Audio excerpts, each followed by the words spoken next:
বন্ধুরা,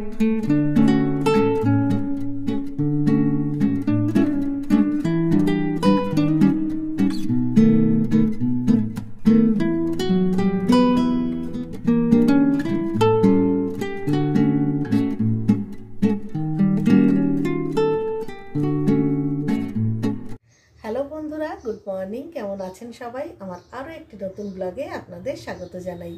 আজকে হচ্ছে রবিবার আর এখন 11:30 কিংবা 11:45 বাজে। তো আজকের ভিডিওটা আমি ঠাকুর ঘর থেকেই শুরু করলাম, কারণ কালকে আমাদের একটা বিয়ে বাড়ি ছিল। তো বিয়ে বাড়ি থেকে এসছি স্বভাবতই অনেকটা রাত হয়েছে। আর সকালবেলাতে আমি আজকে কোনো ব্রেকফাস্ট বানাইনি এবং আমরা কোনো ব্রেকফাস্ট খাইও নি। যদিও সেটা উচিত নয়, ব্রেকফাস্ট কখনোই স্কিপ করা উচিত নয় কালকে, কিন্তু কথা হচ্ছে আমাদের না সকালবেলা কারোরই একটুও খিদে হয়নি, সেই জন্যে ব্রেকফাস্ট আমি বানাইনি আর খাইও নি। তো একদম সকালবেলা ওই জন্য আগে স্নান করে পুজো টুজো করে নিলাম।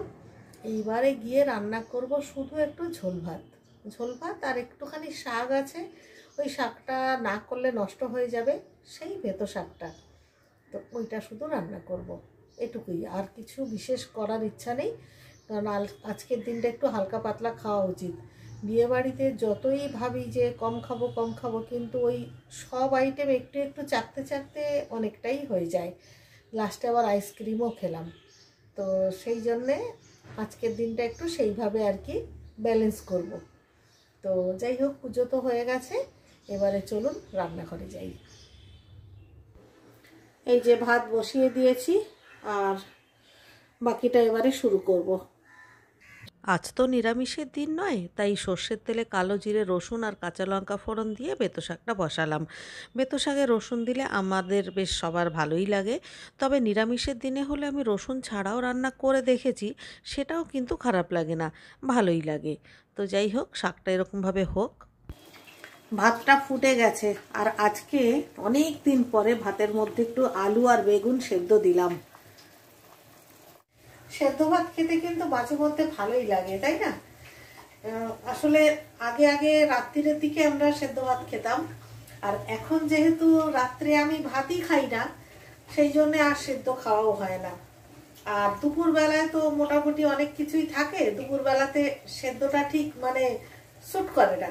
দুপুর বেলায় সেদ্ধ ভাত সাধারণত যারা সকালবেলায় অফিস টফিস যায়, তখন হয়তো আমি একটু আলু সেদ্ধ দিয়ে দিলাম, রিকির বাবা আলু সেদ্ধ ঘি খেয়ে চলে গেল, বা অন্য কিছুও যদি সেদ্ধ দিই, উচ্ছে আলু সিদ্ধ দিলাম কি আলু বেগুন সেদ্ধ দিলাম, সেটা সকালবেলা ঠিক আছে। আর রাত্রির বেলাতে আবার গরম গরম সেদ্ধ ভাত নামিয়ে আগে আমরা খুব খেতাম, খুব ভালো লাগতো। একটু বড়ি ভাজা করতাম, একটু লঙ্কা ভাজা করতাম, করে সেরকমভাবে মাখতাম, সেটা খেতে খুব ভালো লাগে। কিন্তু এখন যেহেতু ডায়েটিং এর চক্করে আমি আর খেতে পাচ্ছি না, তো আজকে দেখলাম একটা সুবর্ণ সুযোগ, এখন এই গরম গরম ভাত নামাচ্ছি, ওই জন্য আজকে সেদ্ধ দিলাম একদম গরম অবস্থায়, আজকে খাবো। আর এই যে শাক ভাজা, ডালটা ছেড়ে দিলাম, ভেবেছিলাম ডাল রান্না করব, তা ভাবলাম না, ডালটা বাদ দিয়ে বরং আজকে একটু সেদ্ধ খাওয়া যাক। আলু আর বেগুন সেদ্ধ দিলাম, আর শাক ভাজা আর মাছ করব, ব্যাস। রাত্রিবেলায় এসবে চলবে না, রাত্রিবেলায় এসবের কিছুই থাকবে না, কারণ উচ্ছে আলু দিয়ে আজকে মাছের ঝোল করবো, তেঁতোর ঝোল, ওটা রাত্রিবেলায় চলবে না। শাক ভাজা রাত্রিবেলাতে চলবে না, মানে এখনই উঠে যাবে। রাত্রিবেলাতে অন্য কিছু একটা করতে হতে পারে, তো সে রাত্রে ভাববো, এখন ভাবছি না। এখন আপাতত এইটুকু শেষ করে খেয়ে নি। এইবারে খিদে পাচ্ছে, 12টা মতো বেজে গেছে, 12টা কি 12টার থেকে একটু বেশি হয়েছে, 12টা 15-20 হয়ে গেছে। তো এইবারে একটু খিদে পাচ্ছে, মানে জাস্ট রান্নাটা নামিয়েই আজকে খেতে বসবো। দেখি শাকটা কি অবস্থা। আমি আজকে চুলও আঁচড়াইনি, মানে শুধু সামনে আঁচড়েছি, চুলটা ভিজে।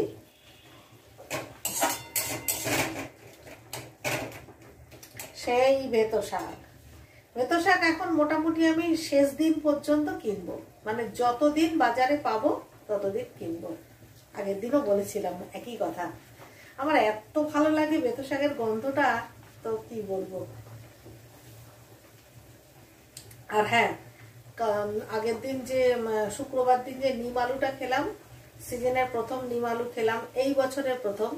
মানে দারুণ লেগেছে, ফাটাফাটি লেগেছে। এর পরের দিনকে আবার বেগুন দিয়ে করব।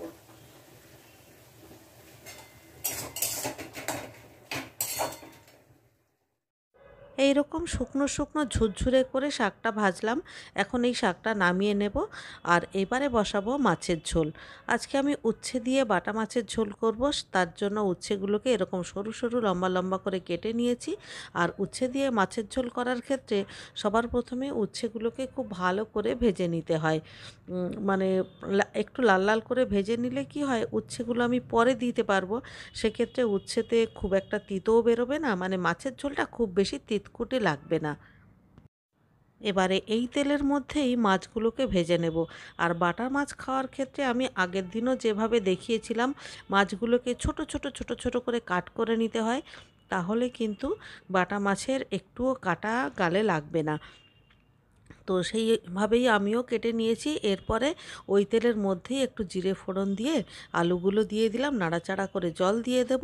আর আলু সেদ্ধ হয়ে গেলে মাছগুলো দিয়ে দেব। আর সব শেষে জিরে বাটা, কাঁচা লঙ্কা চেরা দিয়ে একটু ফুটিয়ে নামিয়ে নেব। তো এই হচ্ছে উচ্ছে আলু দিয়ে বাটা মাছের ঝোল, মানে জ্যান্ত মাছের ঝোল। Good evening. দুপুরবেলা রান্নাঘরেই ভিডিওটা শেষ করেছিলাম, আবার সন্ধেবেলায় সেই রান্নাঘর থেকেই ভিডিওটা আবার শুরু করলাম। সন্ধে টন্ধে দেওয়া হয়ে গেছে, এবারে রাত্রিরের জন্য একটু মাছের ঝোল বসাচ্ছি। আর এখন রান্না করব হচ্ছে শোল মাছ। শোল মাছের ঝাল, সেটা আবার আলু দিয়ে। তো দেখুন, মাছগুলোকে ভেজে নিয়ে আদা জিরে টমেটো কাঁচা লঙ্কা কষিয়ে নিয়ে জল দিয়েছিলাম। আলু সেদ্ধ হয়ে গেলে মাছগুলো দিয়ে দিয়েছি, দিয়ে একটু জাল করে নিয়েছি। আর সামান্য একটু গরম মশলা দিয়ে এই যে ঝোলটা আমার হয়ে গেল। এখন বসাচ্ছি একটা নিরামিষ তরকারি, মানে ঝর্তি পর্তি যা যেখানে সবজি ছিল সবগুলোকে নিয়ে একসাথে করে বানাচ্ছি। এটা একটা অদ্ভুত তরকারি হচ্ছে, তবে খেতে খুব একটা খারাপ হয়নি। একটু পেঁয়াজ দিলাম, একটু আলু দিলাম, একটু রসুন দিলাম, কয়েকটা বিনস ছিল সেগুলোকেও কেটে দিয়ে দিলাম। তারপরে বাঁধাকপি অল্প একটু কাটা ছিল, সেটাকে প্রেসারে সিটি দিয়ে এর মধ্যে দিয়ে দিলাম। সঙ্গে একটা ক্যাপসিকাম ছিল, সেটাকেও চৌকো চৌকো করে কেটে দিয়ে দিলাম। এইভাবে শুকনো করে তরকারিটা করেছি। আজকে রাত্রের মতো যৎ সামান্য রান্না করে নিলাম, এইটুকুই আজকে। মানে আজকে রবিবার, কিন্তু ঠিক মনে হচ্ছে না রবিবার রবিবার। যাই হোক, এইটুকুই। এবার একটুখানি ঘরটা পরিষ্কার করতে হবে। রাত্রে রান্না করলে না রান্নাঘরটা খুব বেশি নোংরা হয়ে যায়, তো রান্নাঘরটা একটু পরিষ্কার করি। যৎসামান্য রান্না করেছি, তা সত্ত্বেও দুটো কড়াই, দুটো খুন্তি, প্রেসার কুকার সব কিছুই নেমে গেল।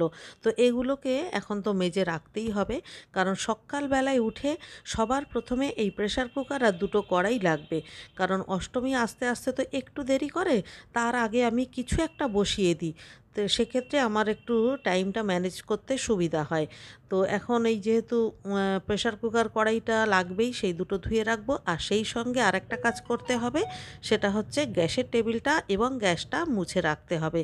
কারণ কালকে হচ্ছে সোমবার, আর সকালবেলা একটু নিরামিষ দিয়েই তো শুরু হবে।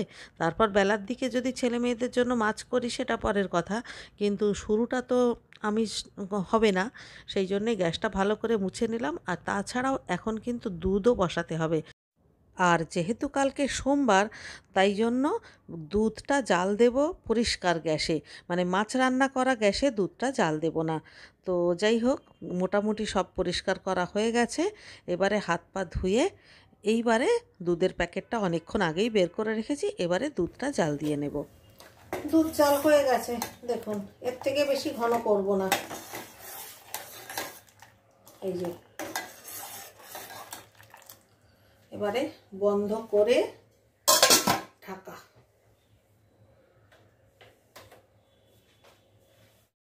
এদিকে গুঁড়ো সাবানের প্যাকেটটা দেখলাম একদম ফাঁকা, ওই জন্যে একটা সানলাইটের প্যাকেট কেটে এখানে ঢেলে রাখছি। কারণ দুধ যতক্ষণে ঠান্ডা না হচ্ছে ততক্ষণে তো দইটা পাততে পারবো না। আর তাছাড়াও এই কাজটা খুব জরুরি, কারণ সকালবেলা উঠে মর্নিং ওয়াক যাওয়ার আগে তো আমি মেশিনটা চালিয়ে দিয়ে যাই, তখন ওই সাবানের প্যাকেট কেটে এই সমস্ত করতে অনেকটা সময় লেগে যাবে, তাই কাজটা এগিয়ে রাখলাম। এদিকে দুধটা দই পাতানোর উপযুক্ত ঠান্ডা হয়ে গেছে। এবারে দই বসাবো, আর আজকে দইয়ের বাটিটা একটু চেঞ্জ করে দেব, কারণ 2-3 দিন অন্তর অন্তর বাটিটা চেঞ্জ না করলে না দইটা বড্ড টকও হয়, আর দই থেকে কেমন একটা গন্ধও বেরোয়, ওটা একদম ভাল লাগে না। ওই জন্যে আমি প্রথমে পুরনো বাটিতে দুধটা ঢাললাম, ঢেলে খুব ভালো করে গুলিয়ে নিলাম, যাতে করে বাটিতে যেখানে যেতটুকু দই লেগে আছে সেটা দুধ দিয়ে পুরো ধোয়া হয়ে যায়। এরপরে নতুন বাটিতে সামান্য একটু দই দিয়ে ঘেটে এইবারে এই দুধটা নতুন বাটিতে দিয়ে দিলাম। এতে করে দইটাও সুন্দর হবে, আর দইটাতে খুব অতিরিক্ত একটা টক ভাবও হবে না, কোনো রকম গন্ধও হবে না, খুব সুন্দর হবে দইটা খেতে। ঘড়িতে এখন 11:45 মতো বেজে গেছে, দিন শেষ মানে ভিডিওটাও শেষ। সুতরাং সবাইকে টাটা অ্যান্ড গুড নাইট।